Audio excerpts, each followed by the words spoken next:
Un tableau glaçant de protestations et d'incertitudes s'est emparé de Minneapolis et s'est étendu à travers tout le pays, alors que des milliers de personnes se sont rassemblées samedi soir, alimentées par la colère et la frustration face à la police aux frontières, tout en apprenant, mercredi, que Renée Nicole Goode, 37 ans, avait été tragiquement abattue par un agent du Bureau des enquêtes et des usurpations de l'immigration, suite à un incident qui continue de susciter un débat intense. Est-elle devenue une menace, ou essayait-elle simplement de quitter les lieux après une intervention policière ?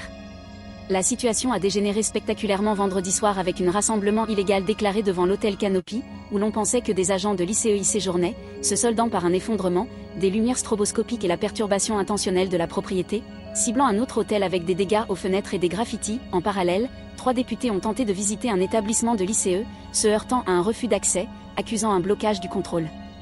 parlementaire, tandis que le FBI enquêtait sur le tir et les responsables de Minnesota annonçaient une enquête sur l'incident, révélant une séquence d'événements troublantes. Une promesse initiale d'une enquête conjointe avait été abruptement annulée par le FBI, et le vice-président américain a déclaré que l'enquête était une affaire fédérale, un témoignage de la complexité et de la division qui entourent cette tragédie en cours.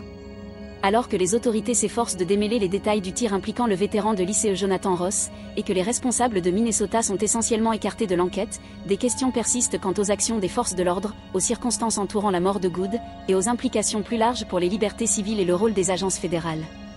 Ces événements, survenus au cours de ces derniers jours, mettent en lumière une tension profonde et soulignent la nécessité urgente de transparence et de responsabilité. Nous vous encourageons à participer à la discussion et à explorer ces questions cruciales. Abonnez-vous à notre chaîne pour rester informé et partagez vos réflexions dans les commentaires ci-dessous.